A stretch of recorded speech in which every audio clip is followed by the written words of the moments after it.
I lay on the hospital bed, the cramping pain in my lower abdomen making me break out in a cold sweat. The miscarriage procedure had just ended 3 hours ago. Marcus, my secret boyfriend, the third young master of goo, sent me a text on WhatsApp. The press conference is about to start. Why aren't you here yet? Don't be childish. Grace just got back, don't make her laugh at us. I stared at the ceiling, the stark white light painfully bright in my eyes. Grace. She was his childhood sweetheart, the idealized first love, grandfather's chosen granddaughter-in-law, and a highly acclaimed movie star who had just returned from overseas with an award. And it was just today, backstage at the press conference, that she had smiled and asked Marcus in front of everyone, "Marcus, isn't this assistant by your side named Luna? She doesn't seem to understand the rules." At the time, I was kneeling on the floor, meticulously wiping away the water stains splattered on his custom leather shoes with a soft suede cloth. All my movements stopped. Marcus looked down at me, his gaze devoid of any emotion. He smiled at Grace, his voice gentle in a way I had never heard before. "Just a stylist. If you don't think she's suitable, we can replace her. Just a stylist." I had been with him for 3 years, managing everything from his daily life to his work schedule, from the temperature of the coffee he preferred to the classical music he listened to when he was stressed. I remembered every detail perfectly. I thought he couldn't live without me. Turns out, I was just. Grace, wearing red-soled heels, walked up to me, looking down as if I were an ant. "Then let's replace her, Marcus. You don't need a woman who tries to climb the ladder with her looks." Her voice wasn't loud, but it was clear enough for everyone backstage to hear perfectly. Everyone's gazes, like countless burning needles, converged sharply on me. I waited for Marcus to speak. Even just a simple, "She's not." But he nodded and told HR, "Handle it according to procedure." Then, he accompanied Grace into the flashing lights of the press conference. All my belongings were packed into a cardboard box and thrown out. It started to rain, and the icy drops lashed against my face. I, along with Marcus's personal items in the box, was soaked to the bone. Clutching the box, I ran through the rain, not knowing where to go. Then my foot slipped. The world spun. When I woke up again, I was here. The baby was gone. A tiny life that had been inside me for just 2 months had vanished without a trace. I touched my flat lower abdomen. It felt hollow, just like my heart. My phone screen lit up with a financial news alert. Movie Grace victorious, Goo's third master personally her press. Is a wedding on the horizon? In the photo, he was leaning down to place a delicate diamond crown on Grace's head, the doting affection in his eyes practically spilling from the screen. I tugged at the corner of my mouth, trying to smile, but it looked worse than crying. I was the colossal joke. The nurse pushed open the door to change my saw I was awake, and sighed. "Your friend finally left. He waited for 2 hours, constantly asking when you'd wake up." My heart stirred. Marcus? Did he still have a shred of conscience after all? As the nurse efficiently adjusted my she chatted casually, but seriously, "Your friend, he didn't even know you're allergic to cefazolin, yet he kept insisting the doctor give you the best antibiotics. Good thing it was noted in your medical records, or it could have been a disaster." My mind buzzed. Cefazolin allergy. It was 3 years ago, when I had a severe allergic reaction helping Marcus test a skincare product he endorsed. That's when it was added to my allergy history. He didn't know. He had never known. The nurse continued, "Oh, right, before he left, he specifically told me to tell you to call him as soon as you woke up. He said tonight's celebration gala is very important and you absolutely must be there. The styling can't go wrong." The light in my eyes extinguished completely. Turns out, he came not to care about whether I lived or died, but because he was afraid I'd mess up his work. Afraid that I, his useful stylist, wouldn't be able to serve his idealized first love. I closed my eyes, then opened them again, devoid of any emotion. I picked up my phone, found Marcus's chat, and tapped my fingers on the screen. "Mr. Marcus, I'm fine now. I'll be in the dressing room on time before the celebration gala." From Marcus to Mr. Marcus. The distance of 2 words represented a heart that had died, and a child who never got to see the world. Backstage at the celebration gala was a cutthroat scene, akin to a den of ambition. When I arrived, Grace was sitting in front of the vanity mirror, surrounded by a crowd of people. She saw me, and her eyebrow subtly arched, her condescending superiority completely undisguised. "Oh, isn't that Luna, the lead?" I thought after you were fired, you wouldn't have the face to show up in this industry again." A suppressed burst of laughter immediately broke out around us. Ignoring her, I walked straight to my kit, opened it, and began to prepare. Disinfecting, arranging, categorizing. Every one of my movements carried an almost ruthless calm. Grace probably felt ignored, losing face, and her voice turned cold. "Lost your tongue? I'm talking to you." I picked up an eyebrow razor, tested its sharpness on the back of my hand, then looked up at her reflection in the mirror. "Ms. Grace, my working hours are from 7 to 10. It's currently 6:50, so it's not yet my service time. If you have any questions about styling, please ask during working hours." My voice wasn't loud, but it was clear and icy, like a scalpel. The entire dressing room instantly fell silent. Everyone looked as if they had been choked. Grace's face flushed green, then pale, more colorful than a painter's palette. She was probably experiencing such a public humiliation for the first time, her lips trembling with anger. What kind of attitude is that?"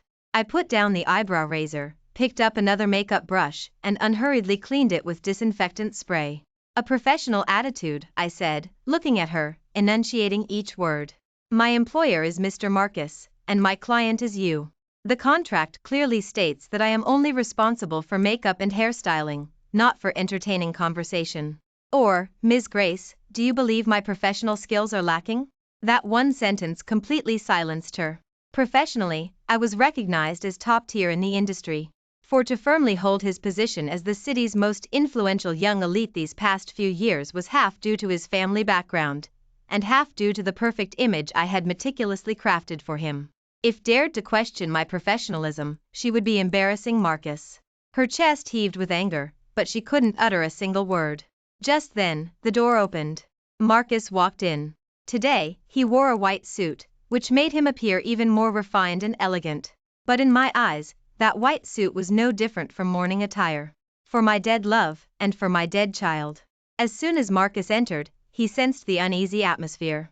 He frowned, his gaze pausing on my face for a second before softening into tenderness as it landed on Grace. "What's wrong, Grace? Who upset you?" As soon as Grace saw him, her eyes immediately reddened, and she pointed at me, her voice full of grievance. "Marcus, look at her. All I did was ask her a question, and she gave me attitude, saying I wasn't qualified to speak to her." Her knack for distorting the truth was truly masterful.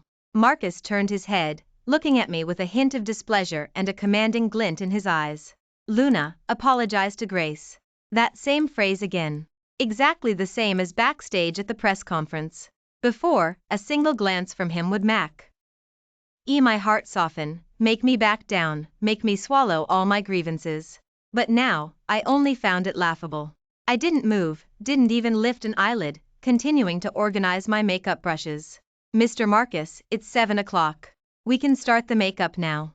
My time is very valuable, 300 per minute." Marcus froze. He probably hadn't expected me, who had always been so obedient to him, to speak to him in such a businesslike tone. His face darkened, and his voice held a warning tone. "Luna, I told you to apologize." I finally looked up, meeting his eyes directly. Those eyes that had once captivated me now seemed nothing but hypocritical and cold. "Mr. Marcus, first, it is currently my working hours, and I am only responsible for my work. Second, I have done nothing wrong and have no need to apologize. Third, if you are dissatisfied with my service, you can terminate our agreement at any time according to the contract, and I will leave immediately." I paused, picked up a lipstick, and, looking at Grace's reflection in the mirror, forced a standard professional smile. "Of course, if you terminate the contract now, I'm afraid no one will be able to take over Ms. Grace's makeup tonight. The consequences will be yours to bear." My words, like a scalpel, precisely cut through all his pretense. He needed me. At least for tonight, he needed me to maintain his and Grace's public image. Marcus's expression became extremely grim.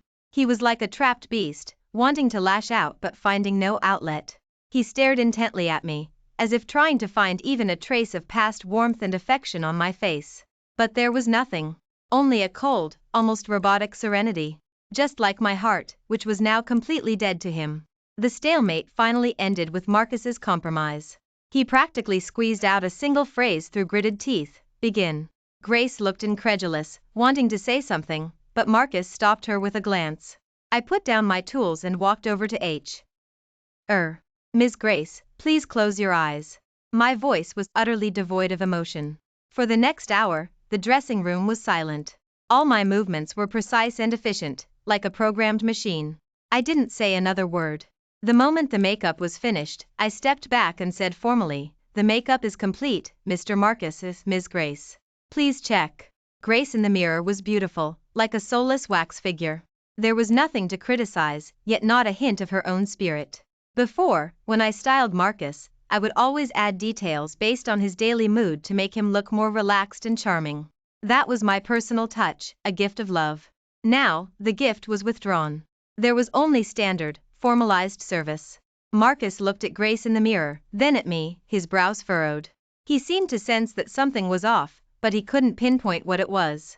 This feeling of losing control made him extremely irritable. "Where are the clothes?" he asked coldly. I pointed to the row of haute couture gowns hanging nearby. "All options are here. Please choose for yourself." With that, I began to pack up my kit, as if everything that followed had nothing to do with me. Marcus's temper immediately flared. "Luna, didn't you always choose them for me before?" I snapped the buckle on my kit shut with a crisp click. I turned, looked at him, and wore an expression of perfectly feigned confusion. "Mr. Marcus, the contract does not include a wardrobe consultant. That was a free extra service I provided before, but as of today, that service has been discontinued." I raised my wrist and checked my watch. "It's exactly 10 o'clock. My working hours are over. If you both have no other questions about makeup and hair, I'm clocking out." I pulled my kit, bowed slightly. "Mr. Marcus, Ms. Grace, goodbye." With that, I turned and left without a single backward glance. I could feel Marcus's gaze on my back, as if it could burn holes through me. That feeling of dependence, of being meticulously cared for by me, once withdrawn, was more unbearable for a pampered young master like him than a direct slap to the face. "Marcus, the show has just begun." I walked out of the ballroom, and the cold wind cleared my head considerably. My lower abdomen still ached faintly. I hailed a cab and went straight back to my apartment. Marcus had never been here. He said it was too small, too shabby, unworthy of his status. Only I was here, along with my cheap yet free air. After a hot shower, I collapsed onto the soft bed. My phone vibrated. It was Marcus. "What do you mean?" Even through the screen, I could imagine his furious expression. I smiled and replied with 2 words. Literal meaning. Then, I blocked him, turned off my phone, and went to sleep. Nothing, no matter how monumental, was more important than my health. The next day, I slept until I woke up naturally. I turned on my phone and found dozens of missed calls, all from Marcus. There were also several texts, their tone shifting from anger to questioning, then to a hint of imperceptible panic. "Luna, you think you're so tough now, don't you? What exactly do you want? Is this about the press conference? Where do you live? I'm coming to find you. Answer your phone." I didn't reply to a single one. I slowly got out of bed, made myself a cup of soothing herbal tea, and warmed my lower abdomen. Then I opened my laptop and started organizing my portfolio and updating my resume. This contract had 1 month left. After it expired, I had no intention of renewing it. Marcus and Goo, both of them, needed to get out of my life. Around noon, the doorbell rang. I looked through the peephole and, oh, it was Marcus. He actually found this place. He looked a bit disheveled, his hair messy, faint dark circles under his eyes, and his designer suit wrinkled. Without me to take care of him, he couldn't even maintain basic appearances. I didn't open the door. He pressed the doorbell for a while outside, then, getting no response, started banging on the door. "Luna, I know you're in there. Open the door." His voice was filled with suppressed rage and a hint of panic. He hadn't even recognized himself. I carried my soothing herbal tea, walked behind the door, leaned against it, and slowly drank. Each bang on the door felt like it was hitting the heart of the foolish person I used to be. It sounded wonderful. After about 10 minutes of banging, he finally stopped. I heard his heavy breathing from outside. Then, his muffled voice came through the door. "Luna, open the door. Let's talk." His voice softened, carrying a hint of fatigue and vulnerability. This was his usual trick. Before, a single word from him would make me immediately surrender. Unfortunately, the Luna of today was impervious to his charm. I finished the rest of the soothing herbal tea in one gulp, put the bowl in the kitchen, then turned on the stereo system. It was a heavy metal rock song. The massive noise immediately drowned out his every sound. To hell with talking. Between you and me, there's nothing to discuss outside of business. I don't know how long Marcus stayed at the door. I put on my headphones and focused on editing my resume. In the evening, I received an interview invitation from another company. It was Starshine, Goo's fierce rival. What a coincidence. I was just wondering where I could cause Marcus some trouble. For the next month, my life was routine and peaceful. Every morning at 8, I would appear promptly in Marcus's dressing room. Then, like an emotionless robot, I would complete all styling work. No talking, no interacting, no extra steps. 8 a.m. on the dot, 5 p.m. on the dot, not a minute more, not a minute less. My address to him was always Mr. Marcus. If he tried to talk about private matters, I would take out my phone and turn on the recording. Mr. Marcus, to ensure the efficiency and professionalism of our communication, I will be recording our work discussions. Do you mind? If he tried to keep me after work, I would point to the clock on the wall. Mr. Marcus, my working hours have concluded. Overtime requires triple hourly pay and advance booking. Have you made an appointment? If you wanted me to handle personal errands, like booking restaurants, choosing gifts, or replying to private emails, I would always refuse with a smile. I apologize, Mr. Marcus, these fall outside my professional scope. I suggest you hire a personal assistant. Marcus was on the verge of being driven insane by me. He was used to my comprehensive care, a reliance he took for granted. Now, I had personally severed all of it. He was like a spoiled child suddenly weaned, becoming flustered, irritable, and prone to outbursts. His life became a mess. At events, his tie would be crooked, and no one would remind him. During interviews, coffee stains would linger at the corner of his mouth, unwiped. When meeting important clients, he'd wear mismatched cufflinks. These were minuscule details, but they were enough to crack the perfect persona of the city's most influential young elite. And that aloof movie star wouldn't even notice these things. She would only link her arm with his, flashing her perfect smile under the camera lights, basking in the glow he provided. She needed a perfect partner, not a man who required her devoted care. Thus, they began to argue frequently. Several times, I heard them arguing in the lounge next to the dressing room. Marcus, can't you pay attention to your image? Today's top headlines are all photos of your crooked tie. How am I supposed to face anyone? You're my girlfriend, would it kill you to remind me? I'm your girlfriend, not your nanny. Hey. As I listened, I meticulously wiped down each of my scissors with an alcohol swab. I could even imagine Marcus's frustrated and furious expression. He must miss me. Miss the Luna who would keep his life perfectly organized, the Luna who would worship him as her entire world. Too bad. T. Hat was already dead. Killed by his own hand. The day before the contract expired, Marcus cornered me in the dressing room. He closed the door and locked it. Only the two of us remained in the entire space. He looked much more haggard, his eyes bloodshot, and faint stubble darkened his chin. He was no longer the glamorous Marcus. Luna, he began, his voice severely hoarse. Stop acting like this, okay? I was packing my kit when I heard him, and my hands paused. Mr. Marcus, I don't understand what you mean. You do understand, he suddenly exclaimed, stepping forward and grabbing my wrist. What exactly have you been doing this past month? You're taking revenge on me, aren't you? Because of the press conference? Because of Grace? His grip was strong, making my wrist ache. I frowned, raised my eyes, and looked at him coldly. Mr. Marcus, please respect yourself. We have a professional relationship. Professional relationship? He laughed mockingly, as if he'd heard a colossal joke. Luna, you're talking about a professional relationship with me? You slept with me for 3 years, and now you're telling me we're just in a professional relationship? His words were like venom-tipped needles, cruel and cutting. My heart constricted, but my face remained expressionless. Yes, I slept with you for 3 years. So what? Did you ever pay me? I countered. Marcus was choked by my single sentence. His face flushed crimson, and he was speechless for a long time. Indeed, he had never given me a title, nor had he ever given me money. All my efforts had been completely voluntary. What I sought was his vague, insubstantial love. Now, I no longer sought it. I looked at him, enunciating each word, perfectly clear. Mr. Marcus, we settled everything between us long ago. Before, I was foolish and caused you trouble. Now I understand, and so I am strictly adhering to the contract. If you believe I am doing something wrong, you can sue me. You, he trembled with rage, pointing at me. Do you really have to be this way? I didn't speak, just looked at him calmly. That gaze was like looking at an unreasonable stranger. The anger in his eyes slowly faded, replaced by an unprecedented panic. He finally realized that I was truly leaving. He released my hand, his voice softening, almost pleading. Luna, I was wrong, I truly was. That day at the press conference, I was a jerk. I shouldn't have said that, shouldn't have let you suffer. Don't leave, please stay, okay? Grace and I, our business alliance was just an utter farce. I have no feelings for her.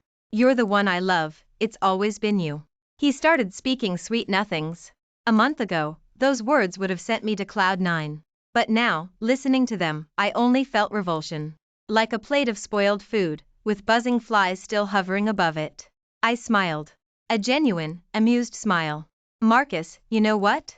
You look truly pitiable right now.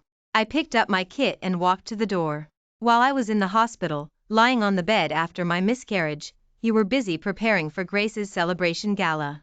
I had a persistent high fever and almost died, and you called just to confirm if I could continue working.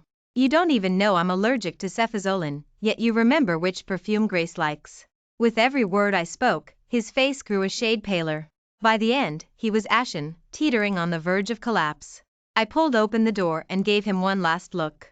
Mr. Marcus, stop talking about love. You don't understand what love is at all. You've only ever loved yourself. When I handed in my resignation letter, Marcus was in a meeting. I placed the letter directly on his assistant's desk. The contract has expired, and I won't be renewing. Please process it. The assistant looked troubled. Luna, this. Mr. Marcus might, this is my personal decision, unrelated to Mr. Marcus, I interrupted him. Just follow protocol. With that, I didn't spare him another glance and Ned to leave goo.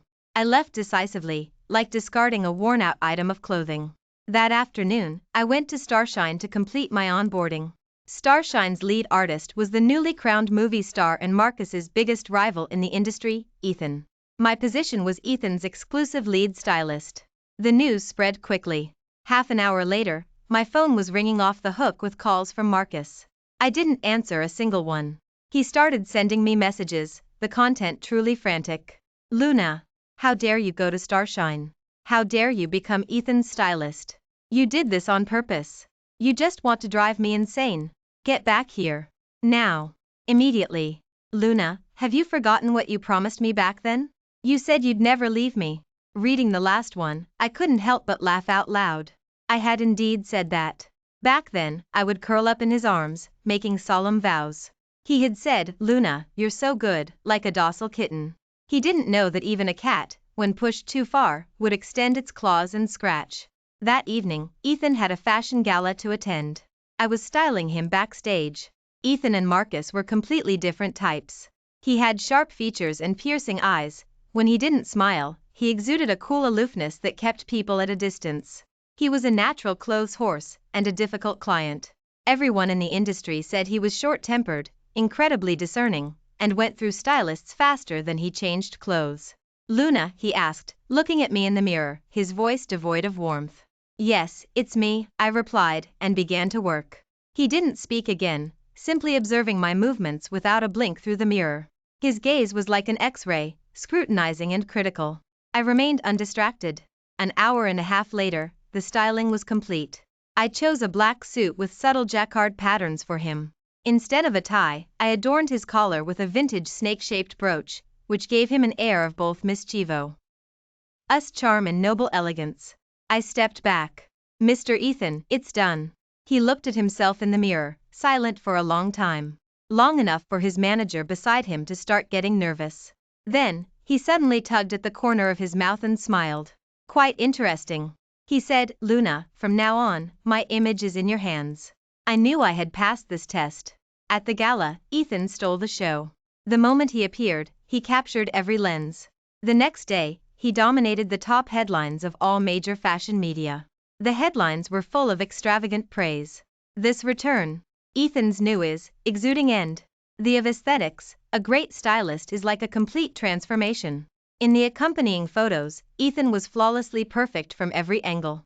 In stark contrast was Marcus, who also attended the event. That day, he wore a plaid suit, which the new stylist probably intended to be vintage, but couldn't quite pull off, making him look old-fashioned and like a provincial businessman. Especially the photo of him alongside Ethan. One was sharp and brilliant, the other looked defeated. It was public humiliation. Marcus's calls came again.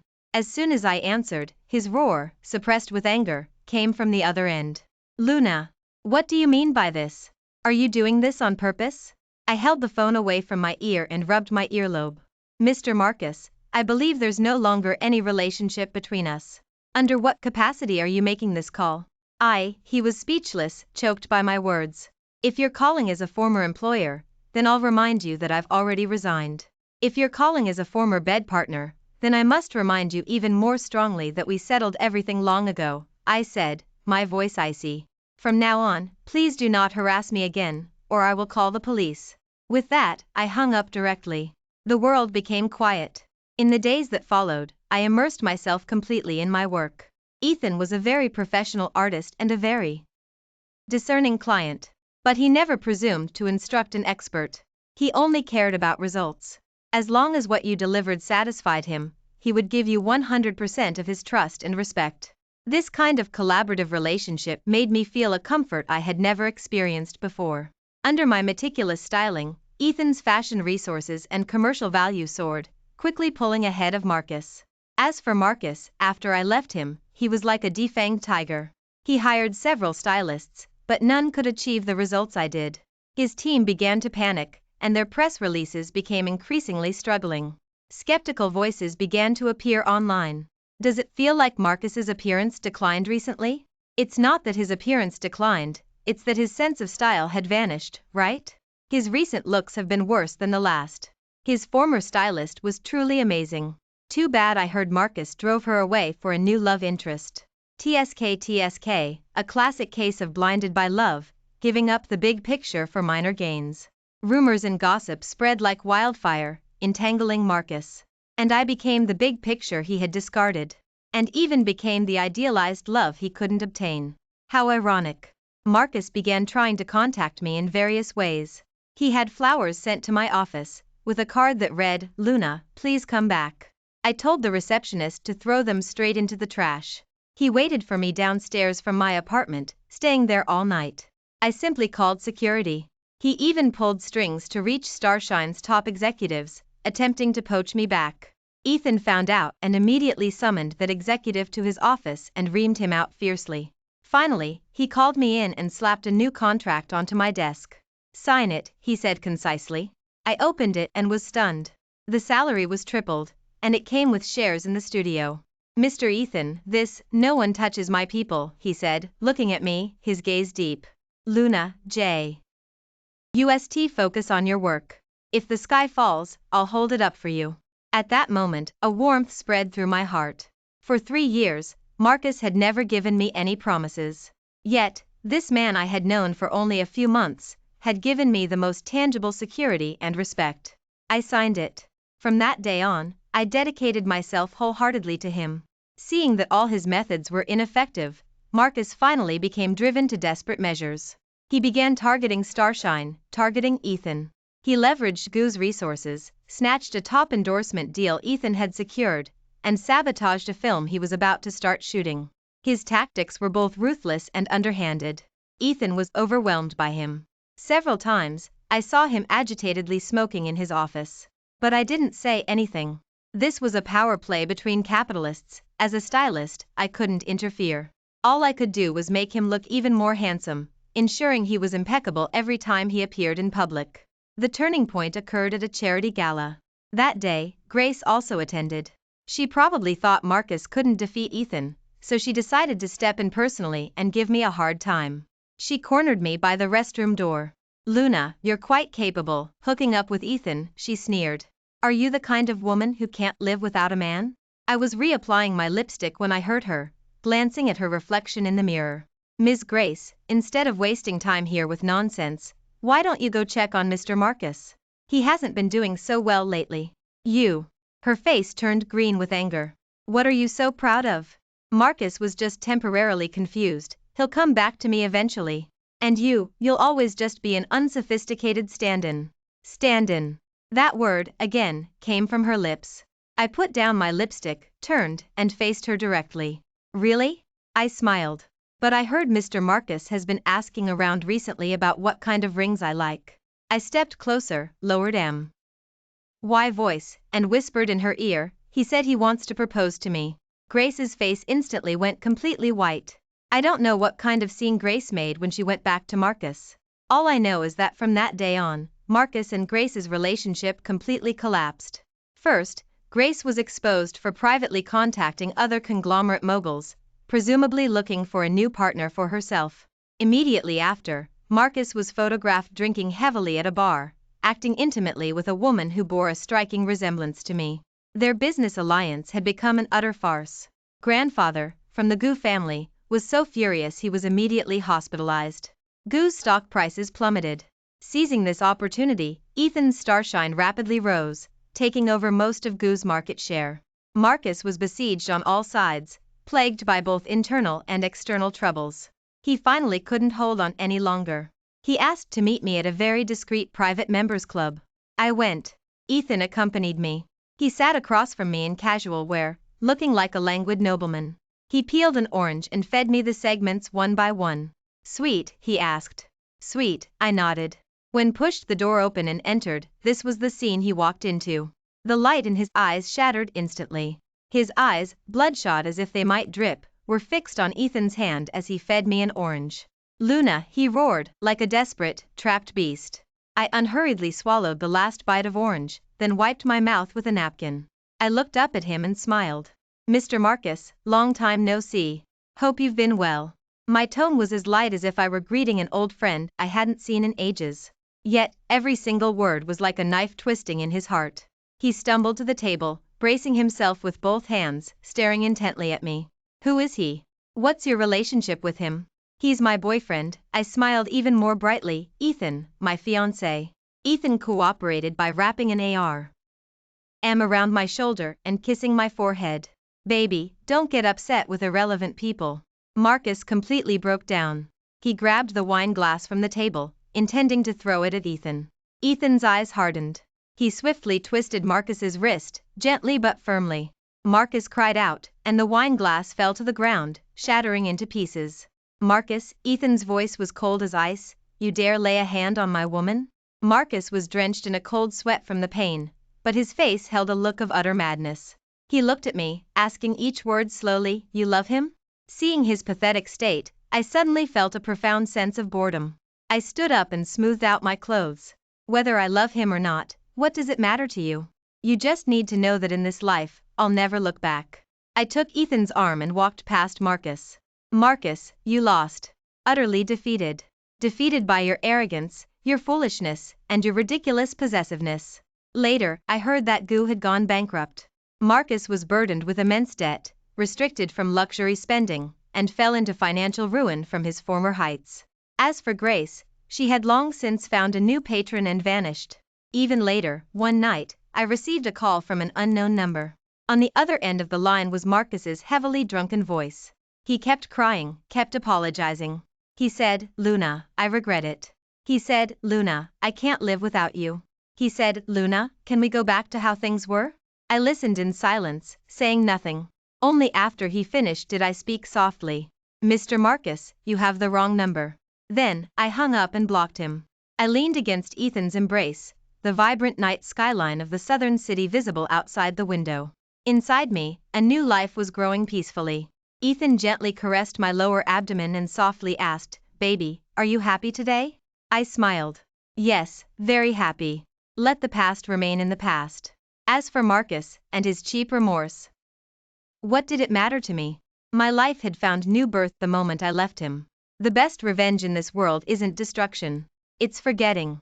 It's living a life 1,000,000 times better than yours, while you don't even have the right to exist in my memories.